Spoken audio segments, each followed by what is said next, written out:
tired and feeling kind of down, but right now, my heart is just so full of joy and with so many things. So the worship team has just been on fire for the past few months. And after every session, I feel so, like, my perception of God is so clear, right? And I feel his presence and emotionally, spiritually.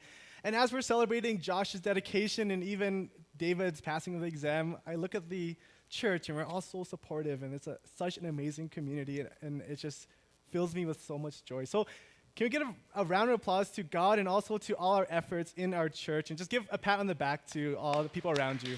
That's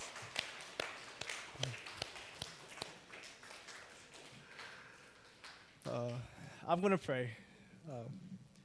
Father God, thank you so much for your goodness when we don't see it, when we do see it. Thank you for revealing yourself to us through Jesus, that we can know you and experience you, and from there we can live a different life, God. And I pray that that different life looks better and not worse. Thank you, God. So when I'm going through social media and Facebook, you always see clickbaits on the side, right? Like 5 berries you can eat to lose weight. But the one that always gets me are transformation clickbaits. So they sometimes look like this. So you'll never recognize these celebrities before they became famous. And then you go through it, and the journey looks like this.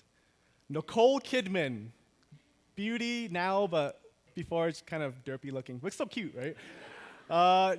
Next one is, this is Saul from Breaking Bad. Yeah, total geek, but he's such a badass in the show, right? A bad boy in the show, right? The next one, we have Megan Fox. All the boys were all crazy about her, and she's super cute back then. And then lastly, we have Captain Marvel. I know some of you guys don't like her, but here's another picture of her that maybe you can hate on. And there are other links that look like this. So you won't believe what these child stars look like now. And I'm like, yeah, click it. And this is the journey. So this is Dewey from Malcolm in the Middle. Kind of looks the same, just a sharper face. And we have, so Neville Longbottom from Harry Potter. So you don't expect much from this guy, but then bam, total hunk, right? Did not see that coming. And then finally, it's the body transformations links that impressed me the most. And specifically, Chris Pratt here. Dang, right? That gives me hope, right? I'm like, I look like that now, I can look like this later. And the most impressive is Christian Bale, because for different movies, he's always losing weight and gaining weight, and he can look super buff, he can look obese, he can look anorexic, and that's a terrifying photo, but he can do that. But do you notice that there are no Asians in these transformations? And it's because it's so boring, right? It's not fun, it's lame, because this is what it looks like. John Cho, 12 years. He never aged. He's a vampire.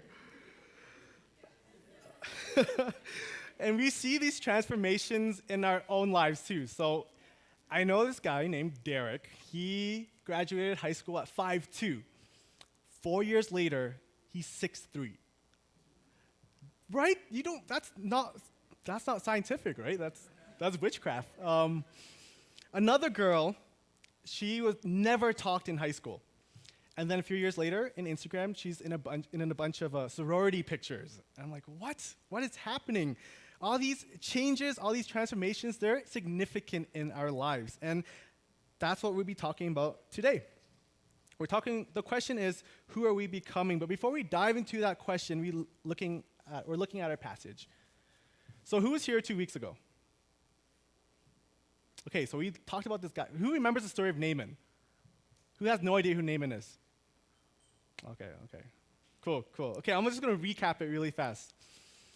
Naaman was a commander for the Syrian army, and he was this guy that's rich and awesome and powerful, but he had these issues with his skin called leprosy, and it's incurable, but he heard that the God of Israel could heal him. So he goes to Israel, he looks for the prophet Elisha, goes to his house, knocks on the door, and a servant opens the door. And the servant gives him the message of Elisha saying, if you want to be healed, you have to go to the Jordan River, wash yourself 7 times, and you'll be healed. And that's exactly what he does.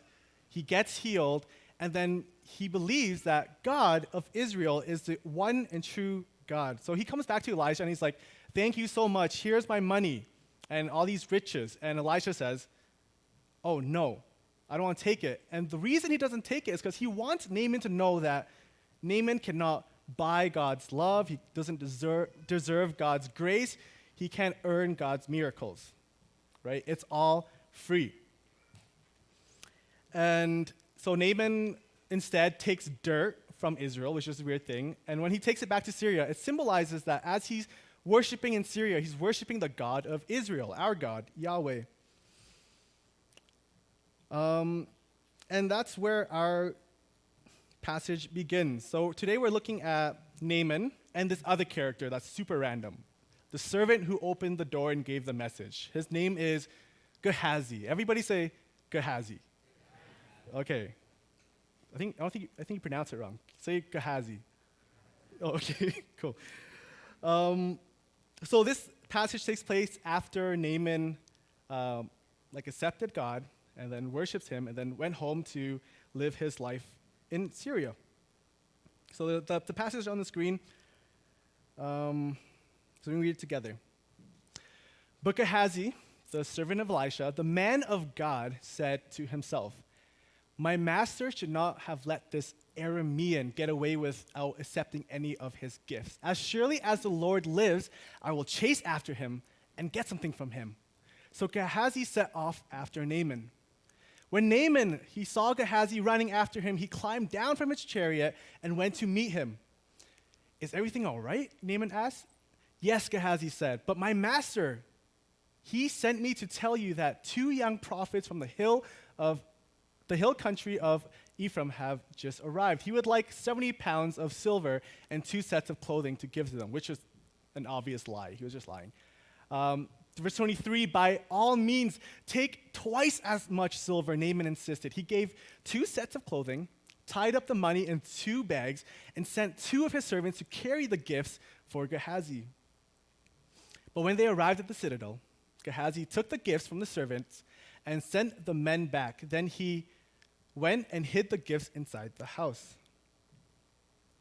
Verse 25, when he went in to his master, Elisha asked him, where have you been, Gehazi? I haven't been anywhere, he replied. But Elisha asked him, don't you realize that I was there in spirit when Naaman stepped down from his chariot to meet you? Is this the time to receive money and clothing, olive groves and vineyards, sheep and cattle, and male and female servants? Because you have done this, you and your descendants will suffer from Naaman's leprosy forever. When Gehazi left the room, he was covered with leprosy. His skin was white as snow. Once again, our question is, who are we becoming? More specifically, as Christians, who, after experiencing God's love and God's grace, who are we becoming?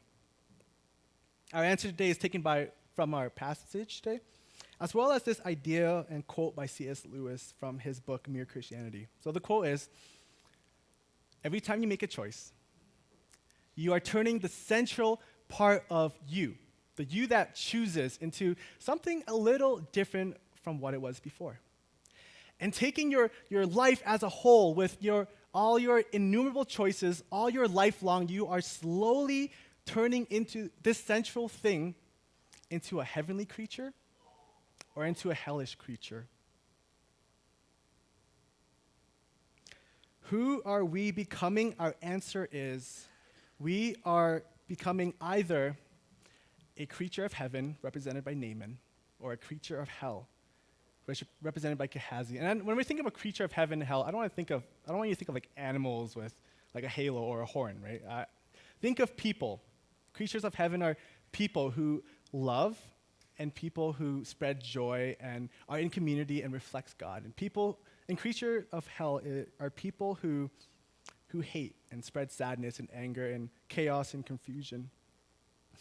So our first point After experiencing God's grace and love, some of us are becoming a creature of heaven, seen by Naaman. So let's look at Naaman and recap his life again. He's this great guy.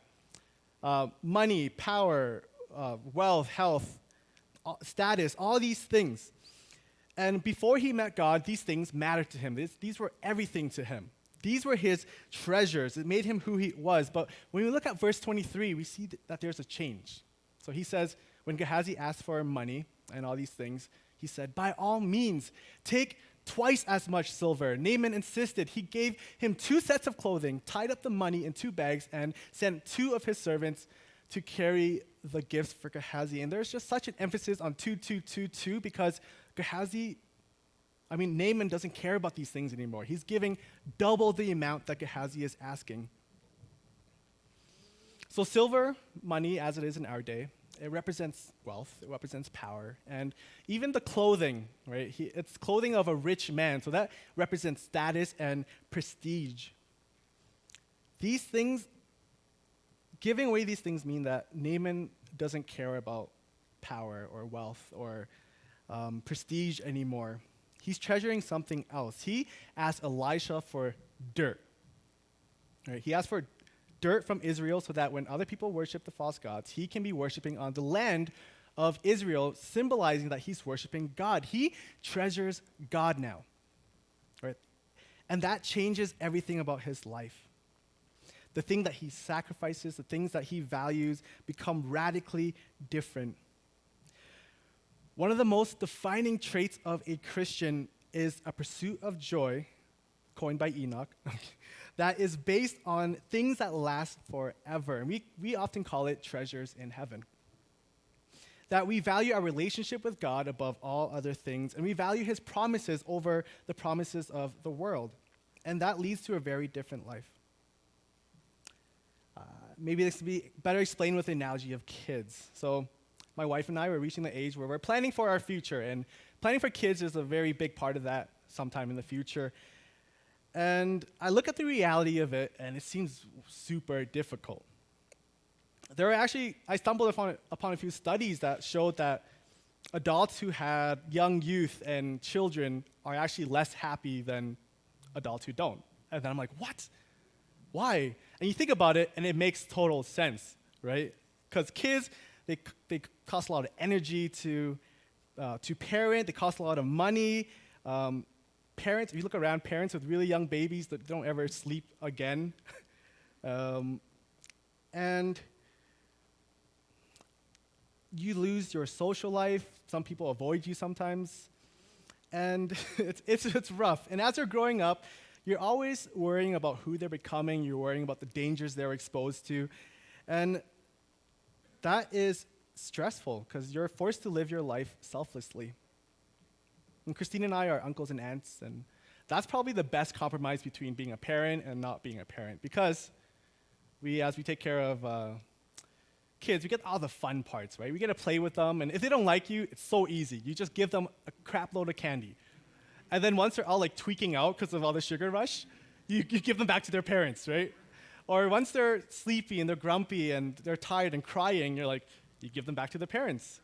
And then when they were babies, you're like, oh, this is so precious. And they poop, back to the parents. Parents have it rough.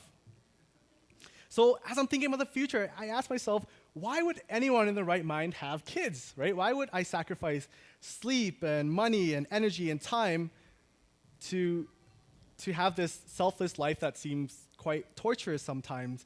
And it's painfully obvious to me that for most parents, their treasure is not having kids is greater than those things I just mentioned, right? They're investing in something much greater, something eternally valuable, and the reasoning for these things vary, right? It's for if you're engineer-minded and super logical, the reason for having kids is to raise the ultimate disciple, right? And some people just have this urge for cute little babies, and they have this biological urge. I just need kids. Other people, I feel like most people, when you plan for your future and you imagine your years as like a 40-year-old, 50, 60, 70, 80, you imagine them without a family, without kids, and it's lonely and it's devastating. And that's the reason people have kids. And for these reasons, you see that they're investing in things that are greater in the future. You're losing out on current comforts, current treasures, current joys for greater future promises. And it's worth every sacrifice. It actually appears to be a pretty universal rule of life. Like if you want good friendships, you have to be vulnerable, you have to give up your time, you have to sacrifice emotional energy. If you want a healthy body, you give up junk food and you force yourself to work out. If you want a good career, you sacrifice money and time and brain power. And if you want a good marriage, you sacrifice a selfless life and you have to compromise. And kids, for some people, the greatest gift of all, you sacrifice everything. Now, kids and treasures in heaven are not mutually exclusive. Because the way we raise kids is eternally valuable. And that's the way we think about treasures in heaven. That sacrificing smaller treasures are worth gaining the greater joys promised in God and through God. Things that are more lasting than sleep. And we're not just mindlessly sacrificing our lives away. No, this is investing in greater things. So for our application, I want us to look at Naaman and that weird way that he values dirt. Right? This guy, he has everything. Right? He has that car you want. He has a house. He has status, all that stuff. But he humbled himself so much to the point that he valued something as common and as worthless as dirt. And as Christians, we become people of the dirt. And that means that we lower ourselves. We become humble. We value being servants. We value going down into the messiness and empowering other people. We value bringing praise to God. We even, as Sam was saying, we embrace suffering and persecution because we see it as God's way of working through us. So for our application, I want us to think of practical ways we could be humble and servant-minded. How can you serve others in your everyday lives? In your schooling, in your work, at church? How can you be a creature of heaven, right? So spreading joy and love into people's lives, and maybe that looks like going out of your way and talking to people and investing emotional energy and getting to know them and then struggling with them in their struggles. Or maybe the first step is to actually pray for them. Right? Taking the time, and it takes a lot of effort to pray, as you know, and so praying for them is a huge step too. So become a person of the dirt, a humble servant willing to sacrifice current treasures for greater joy. Our second point is looking at Gehazi, right? A creature of hell. So let's try to imagine Gehazi's life for a little bit. He was a servant of Elisha, so that probably meant that every morning at 5 a.m. he woke up and he went to pray with Elisha. He went to every Bible study. He spent his free time taking care of the poor. In our equivalent time, he's probably like a super volunteer at church who's like in 10 different ministries, or maybe a Bible college student, right? People who are all wrapped up and surrounded by religious things, godly things. And I'm not saying that all these people are evil, right? I'm just saying that there's a high risk of doing all these great things and still being at risk of making the same mistake that Gehazi made. We can have all the sparkle, but no content. Because Gehazi didn't understand the priorities of God. His desires were far from the heart of God. And that so far that he went after Naaman and risked compromising Naaman's understanding of God's free grace for the sake of money. He was willing to destroy the message of grace. And it seems so hypocritical, right? Social media, news, movies, they often portray Christians as these hypocritical, two-faced, unpleasant, judgmental people, and I don't think we should be offended because they actually represent them quite well. Because for the most part, I see that it is more true than not. And that's the sad part about it. Many Christians are a bunch of Gehazis, Christians who have a problem with the heart. And in our passage, we see that one good way to see if we have a problem with our heart is through our labeling system. So let's look at verse 20 quickly. But Gehazi, the servant of Elisha, the man of God, said to himself, my master should have not let this Aramean get away without accepting any of his gifts. As surely as the Lord lives, I will chase after him and get something from him. So a few things to notice in this verse. One, Gehazi never uses Naaman's name. So all Naaman is to him is this Aramean, this lesser being, this enemy that I can exploit. And we do that with people we hate, right?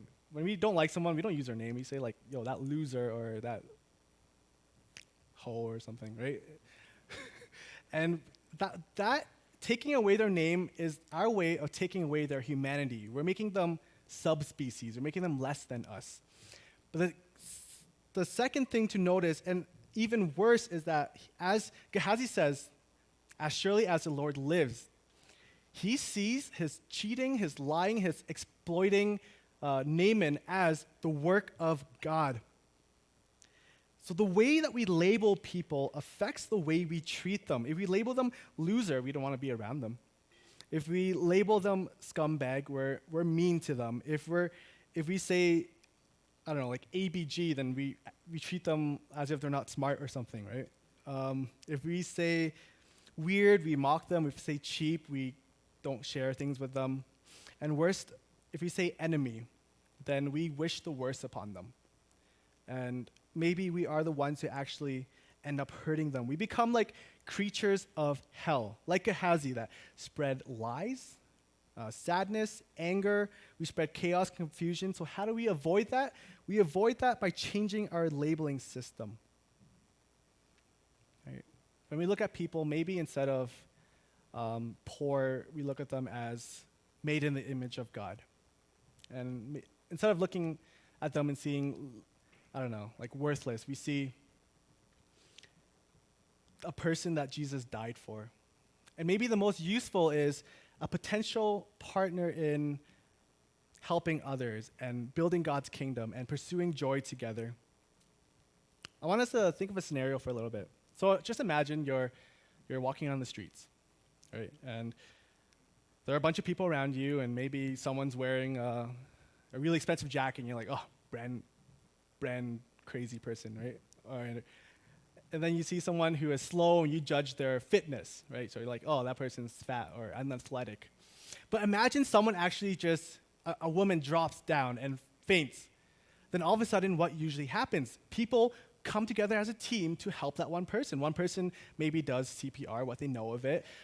Another person directs traffic. Another person calls 911. Another person finds materials that is needed, or like a blanket or something. And all of a sudden, these people who with maybe negative labels, these strangers, are actually your teammates, your partners. So that means that before this person even fell down, everyone around them were potential partners. So maybe that's how we label people, potential partners for helping others, for building God's kingdom, for pursuing joy. So how do we choose a labeling system? Choose a labeling system that brings most happiness through, and that leads to being productive. So there's a post online about a woman who got a labeling machine, and she decided to label things around her house. And here are some examples. So for coffee, she called it awake water. I'm like, oh, that's cute, right? And then for bread, you call it raw toast. Eggs were really young chickens. Bread moisturizer for butter. And the last one is the toaster is called adult Jack in the Box, right? And even as we're reading this, it kind of brings warmth to our hearts and a smile on our face. And this is an example of choosing the labeling system that is the happiest. And that's actually our application for this second point. Change your labeling system to avoid becoming like Gehazi. Label things and people so that you can pursue God's mission and joy the best. For example, you can label people as partners for building God's kingdom, or you can label the things you do, like work or fitness. Like working out, it can be this dreadful thing that keeps me from being like fat. But you can label it as a way to maintain your body to live a better life, to be more efficient, to be more healthy, to pursue joy better, to build the kingdom better, to be there for other people when they need it.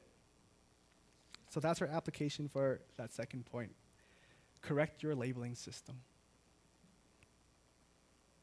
So at the end of the passage, we see that Gehazi is the one that ends up with Naaman's leprosy. And perhaps a part of us is saying, whoa, God, you can't do that, right? You can't just make someone sick because they're a bad person. But don't we all secretly want to live in a world like that? I mean, especially for single people. Okay, who's ever heard of the hotness crazy scale? So how the scale works is the hotter someone becomes, the more likely they're like crazy or douchey. And that's like acceptable because you're like, okay, you're pretty, right? You can be crazy. But for single people and for us, even while we're trying to find partners, isn't it so frustrating that some of the most attractive and beautiful people are the ones with the worst personalities? And on the other hand, it's the plain old Janes that have the warmest souls and the most gentle personalities, and they're the kindest people. Wouldn't it be amazing to live in a world where those who are beautiful on the inside were also visibly beautiful on the outside to everybody? And on the other hand, wouldn't it be pretty good for those who were ugly on the inside, selfish, hateful, sadistic, cruel, that they were also, let's say, ugly to everyone else too? And this is what is happening in the story.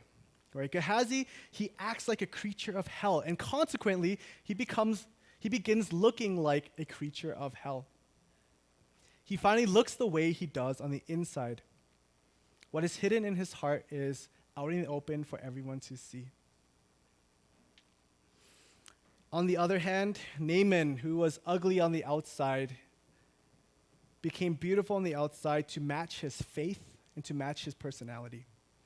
And so it is with us as well. What is on the inside will one day fully manifest on the outside. And that is the end of the message. So just to recap, we are all becoming either creatures of heaven, like Naaman, or creatures of hell. And for creatures of heaven, we become people of the dirt, humble servants who give ourselves away for something greater, that sacrifice current joys for greater joys promised through God. And for creatures of hell like Gehazi, selfish people who in their work, in their schooling, in their church, in everything they do, they're unhappy, ungrateful, and they're destroying God's message of grace by judging other people.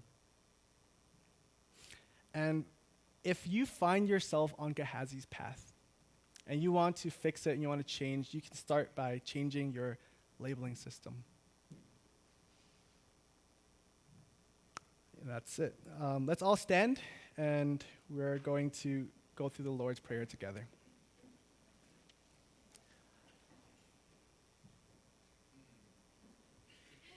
And it goes like this. Our Father in heaven, hallowed be your name. Your kingdom come. Your will be done on earth as it is in heaven. Give us this day our daily